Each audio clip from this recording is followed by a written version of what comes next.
হ্যাঁ বল, খিদে পেয়েছে, খেতে দাও। বস দিচ্ছি। কি ডাল আর আলু সিদ্ধ, এইসব কি রান্না করেছো?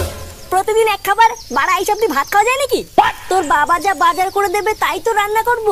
বাবা বাজার করে দেবে মানে লেওড়া বাজারে কি মাছ মুছ নেই নাকি? বাড়া প্রতিদিন ডাল আর আলু সিদ্ধ, একটু ভালো মন্দও রান্না করে না। ভালো মন্দ খাবে? লেওড়া ভালো মন্দ খেতে গেলে না সংসারে টাকা দিতে হয়, বুঝলি তো? না হলে অন্তত হাতে হাতে কাজ করে দিতে হয়। বাড়ার বাল বাপের পুঙা মেরে আর কয়দিন খাবি? ছেলেটা খেতে বসেছে, খাওয়ার সময় কি সব বলছো তুমি? আরে ভোদা তুমি থামো তো। লেওড়া তোমার জন্যই আজকেও এত অধঃপতনে গেছে। দিনরাত গাড়ির ঘাম পায়ে ফেলে কাজ করতে করতে আমার জীবন শেষ হয়ে যাচ্ছে। আর এই আদ্দামরা পাঠা শুধু ঘরে বসে বসে ভালো মন্দ খাবে। বলি অতই যখন ভালো মন্দ খাওয়ার ইচ্ছা, তখন আমার পুঙা মেরে খাচ্ছিস কেন? যা না যা, আমার গান না মেরে নিজে ইনকাম করে খা গিয়ে। আরে ধরো, বালের ভাত খেতে এসেছি আমি।